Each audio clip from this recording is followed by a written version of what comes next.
जोङो UN academy सापागुरिया दिनै 13 आरो 14 अक्ट'बराव साननैनि हाबाफारि लानानै गायसनथाय सान फालिदों। जे UN एकाडेमी सापागुरिखौ 2017नि 14 अक्ट'बराव गायसननाय जादोंमोन।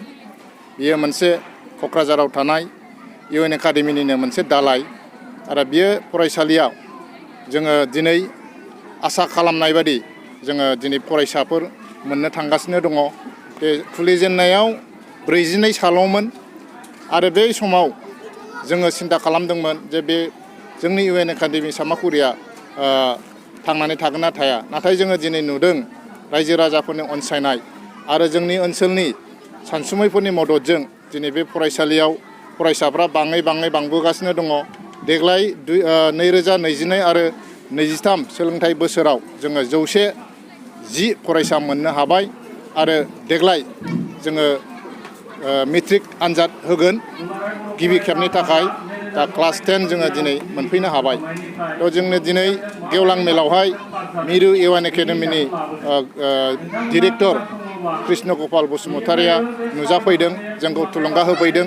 बेजों लोगोसे जोंनि साहित्य बान्था मोनगिरि जोंनि ओनसोलनिनो सासे लिरगिरि हरिनारायण खाख्लारियाबो जोंनि फरायसाफोरनि लिरनाय वाल मेगाजिनखौ इन्जुर लाइसिखौ बेखेवनानै होफैदों। बेजों लोगोसे जोंनि बारग' फोरोंगिरि आरो ओनसोलनि जे गोरों गोराफ्रा बाहागो लानानै आरो गार्जेनफ्रा साफ्रोमबो गार्जेनफ्रा फैनानै बाहागो लाफैदों।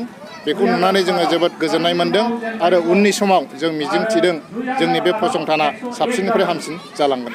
साननैनि माबायाव मा आयदाफारि लायामोन? जोङो गिबि हाबाफारि हिसाबै जोङो फरायसाफोरनि जे मोनसे थुनलाइ बादायलायनाय, दा मोनसे सोरजिलु माने रनसाय लिरनाय बादायनाय आरो खन्थाइ लिरनाय बादायनाय आरो बिनिफ्राय जोङो डिबेट बायदिसिना लानाय जादोंमोन आरो बेजों लोगोसे मोसानाय, देमसि मोसानाय, जावजा मोसानाय आरो गोदान मेथाइ खननाय बेफोरखौ जोङो मैया लानाय जादोंमोन। ओरैनो बर' मिडियाम फरायसालि हिसाबै उननि समाव नोंथांमोना माबायदि लामाजों थांनायनि थांखि लादों? दा जोङो नंगौ समाज नाङैनो मोनसे समाव मोनसे खोमसि फोथायनाय दङमोन जे बियो बर' मिडियामजों जोङो गोजौ सोलोंथाइ लानो हाया होननाय आरो इंराजि मिडियाम फरायब्लाल' माने मोजां साख्रि मोननो हायो, मोजां फरायनो हायो, मोजां मानसि जानो हायो, बेबायदि मोनसे साननाय दङमोन। नाथाय दिनै जोंनि हारियाव जे बर' मिडियामजों फरायनानै गोबां फरायसाफ्रा मोजां रिजाल्ट खालामनो हादों। दा APSC आनजाद उथ्रिनायबो जों नुदों, इन्जिनियार फरायनो हादों, IIT फरायहैनो हादों। दा बेफोरखौ नायोब्ला जे जोङो आसा खालामदों जोंनि UN एकाडेमिया बर' बिजोंखौ जि सामलायनो नागिरदों बै थांखि आरो नोजोराव सफैगोन आरो गमामायै जों दिनै नुनोबो मोनदों गोबां गार्जेनफ्रा दिनै बर' मिडियामाव फरायगासिनोबो दंखायो। नांगौबोल' जोंनि जोथोन लानाय, बिमा बिफा सांग्रां जानांगोन, जोंनि फोरोंगिरिफ्रा सांग्रां जानांगोन, जोंनि सामलायग्राफ्रा सांग्रां जानांगोन। अब्लानो जोंनि जे UN एकाडेमि बा जायखिजाया बर' मिडियामनि फरायसालिफ्रानो मोजाङै दावगानो हागोन। ओरैनो फरायसालि हिसाबै माबाफोर अभाबफोर फोरमायनो गोसो नामा सोरखारनो? गायसनजेननायनिफ्राय अभाबा गोबां दङ। जे जोंहा माने सापागुरि हिसाबै मोजां फोरोंगिरि जोङो मोननांगौब्ला मोजां बिथोन होनांगौ जायो। दा बेखौ जों नांगौ बादि होनो हाया। बेखायनो फोरोंगिरिफ्रा फैयोब्लाबो मोनसे मोजां बेटार चान्स लानानै थांफिनो। दा बेवहाय फोरोंगिरिफ्रा एसे सोलाय सोल' जाबाय थायो। दा बेवहाय जोंहा एसे उसुबिदा मोनो आरो। दा मोनसे सोलिबाय थानाय सिलेबास थांबाय थानाय समाव गोदान फोरोंगिरि फैयोब्ला एसे गोनो गोथो जायो। बे मोनसे जोंनि जेंना आरो। बेखायनो जोङो मोजां जुदि सेलारि होनो हानायमोनब्ला जोङो मोजां जागौमोन, मोजां फोरोंगिरि मोनगौमोन बे। आरो बिनिफ्राय जेनेबा जोंहा हानि एसे जेंना दङ। हाखौ जोङो दाबो गावनि फरायसालिनि नामाव खालामनो हायाखै। बे मोनसे जेंना।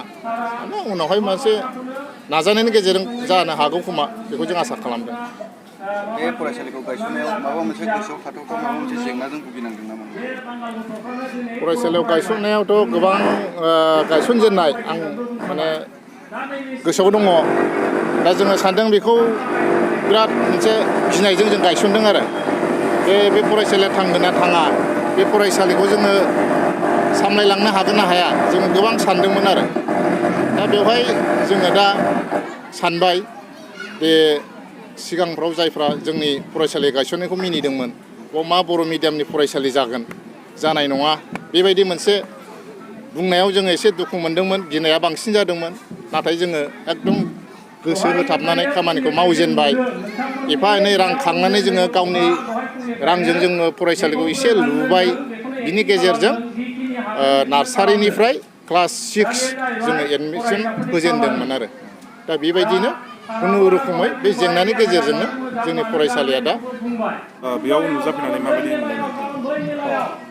आङो सापागुरि UN एकाडेमि बेखौ जिहेतु खुलिनाया बारा गोबाव जायाखै आं मिथिगौ बिनि सामलायगिरिफोर आरो दा नै जे गथ'फोरनि माखासे पारफरमेन्स नुफैनानै आं बिराद गोजोननाय मोनदों आं UN एकाडेमिनि जे जौगाखांनायनि जे नेरसोनफोरखौ बा बिदि बर' मिडियाम हिसाबै थांनायनि मोनसे माबा नंला बेफोरखौ नुफैनानै आं दिनै गावनो मोनदांदों आरो नोंथांमोननिनो ब्रान्स हिसाबै माबा मोनसे दायित्वफोर लागोन जौगानायनि बे फरायसालिखौ जौगानायनि थाखाय जोंहा माखासे पलिसि दङ जेन'बा जोङो दा प्रत्येक बोसोराव माने 1 लाख करि जों माखासे UN एकाडेमिफोरनो अनसुंथाइ हरो आरो बेनि अनगायैबो जोङो माखासे पलिसि दं जेन'बा जोंनाव माखासे कन्ट्रिबिउसन होनो हानाय जेनेबा बिजाब पाब्लिकेसनफोर दं बेफोरबायदिखौ जोङो सिगां समफ्राव जोङो बिसोरनो लायाखै आरो ओरैनो हरदों एसे फाननानै जा मोनो आरो नैबे अनसुंथाइ हरनाय बेखिनि दं आरो जायफोर निट